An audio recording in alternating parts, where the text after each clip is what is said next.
Universidad Técnica de Ambato, Facultad de Contabilidad y Auditoría. Les vamos a presentar el tema técnicas de selección de personal. Para empezar vamos a definir lo que es técnicas de selección. Como la selección de recursos humanos es un sistema de comparación y de toma de decisiones, necesariamente debe apoyarse en algún patrón o criterio para que tenga alguna validez. Este generalmente es extraído de algunas alternativas de información, que mencionaremos a continuación. Aquí podemos ver el esquema de lo que es las técnicas de selección. Empezamos con la recolección de información acerca del cargo. El análisis del cargo, que es el levantamiento de los aspectos intrínsecos contenidos del cargo y extrínsecos requisitos que el cargo exige de su ocupante, factores de especificaciones del cargo. Las técnicas de incidentes críticos, que consiste en la anotación sistemática y de criterios que los jefes directos deben hacer respecto a todos los hechos y comportamientos de los ocupantes del cargo considerado, los que producirán un mayor o menor desempeño en el trabajo. El análisis de la solicitud del empleado, que consiste en la verificación de los datos contenidos en la solicitud del empleado, llenados por el jefe directo, especificando los requisitos y las características que el candidato del cargo debe poseer. El análisis del cargo en el mercado. Cuando se trata de algún cargo nuevo sobre el cual la empresa no tiene todavía ninguna definición a priori, ni aún el jefe directo, existe la alternativa de verificar en empresas similares, cargos comparables en contenido, requisitos y características de sus ocupantes. Y la hipótesis de trabajo, que es el caso de que las alternativas anteriores no puedan ser utilizadas. Solo queda la aplicación de una hipótesis de trabajo, o sea, una provisión aproximada del contenido del cargo y su exigencia en relación con el empleado. A continuación pasamos con la ficha profesiográfica. Esta debe obtener las características psicológicas y físicas necesarias para que el aspirante pueda desempeñarse satisfactoriamente en el cargo considerado. Pasamos con la escogencia de las técnicas de selección del aspirante, que es, una vez obtenida la información acerca del cargo y del aspirante, elaborada la ficha profesiográfica, el paso que sigue es la elección de las técnicas de selección más adecuadas en el caso o la situación. Existen 5 grupos bien definidos. Empecemos con las entrevistas. La entrevista de selección. Durante el proceso selectivo, la entrevista personal es el factor más influyente en la decisión final respecto de la aceptación o no de un candidato al empleo. La entrevista de selección debe ser dirigida con gran habilidad y tacto para que realmente pueda producir resultados esperados. La entrevista es un sistema de comunicación ligado a otros sistemas en función de 5 elementos básicos que son la fuente, el transmisor, el canal, el instrumento para descifrar y el destino.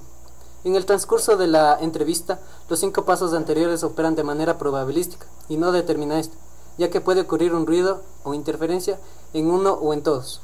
Principios de entrevista. Los principios respecto a la entrevista promueven su perfeccionamiento, haciéndola de mejor manera y obteniendo resultados más precisos. Entre los principios de entrevista tenemos 5 etapas para las cuales se pueden realizar de mejor manera el proceso. Analizaremos la primera, que es la preparación de la entrevista. Se debe tener en cuenta en determinar 3 puntos importantes. Primero, los objetivos específicos de la entrevista, el método para alcanzar el objetivo de la entrevista y 3, la mayor cantidad posible de información acerca del candidato entrevistado. Siguiendo, analizaremos la segunda etapa o el segundo paso, que es el ambiente. El ambiente, para que una entrevista sea muy eficiente, tiene que ser de 2 tipos: físico y psicológico. Si hablamos de la primera, el local de la entrevista debe ser confortable y solo para este fin. Psicológico, el clima de la entrevista debe ser ameno y cordial. Continuando con el siguiente paso, es el desarrollo en sí de la entrevista. Es donde se obtiene la información de ambos componentes, entrevistado y entrevistador, por lo cual la entrevista se desarrolla con normal fluidez. Es importante destacar cuál es su proceso. Decimos que el entrevistador envía estímulos, que le podríamos decir las preguntas, hacia el receptor o el entrevistado, el cual genera la salida o retroalimentación, generando así este proceso. Siguiendo con el cuarto paso, tenemos que cerramos la entrevista. Dice que ciertas personas han comparado la entrevista con una conversación delicada y controlada, por lo cual tenemos 2 aspectos importantes. ¿Cómo termina esa entrevista? El entrevistador debe hacer una señal que indique el final de la entrevista. Y el segundo punto, el entrevistado tiene que recibir alguna información referente a lo que debe hacer en el futuro. ¿Cuál será su situación? Si esta persona cumplió con las Con los requerimientos podríamos decir que esta persona puede enterarse de lo que pueda ser su situación a futuro. Y analizaremos el quinto paso y el último, que es la evaluación del candidato. A partir del momento en el que el entrevistado se marcha, el entrevistador debe iniciar la tarea de evaluación del candidato, puesto que los detalles todavía están muy frescos en su memoria, y si no tomó nota debe registrar los detalles de inmediato en el momento del cual transcurre la entrevista. Si utilizó una hoja de evaluación, debe ser chequeada y completada. Al final debe tomar ciertas decisiones con relación al candidato, si fue aceptado o rechazado. Pruebas de conocimiento o de capacidad. Tiene como objetivo evaluar el grado de nociones, conocimientos y habilidades mediante el estudio, la práctica o ejercicio. Esta podemos decir que se organizan de acuerdo o son de acuerdo a su manera, y estas a su vez son orales, escritas o de realización. Esta última es de ejecución de un trabajo, prueba o de mecanografía o la fabricación de alguna pieza. También podemos analizar en cuanto a su área de conocimiento. Estas pruebas pueden ser generales o específicas. Y 3.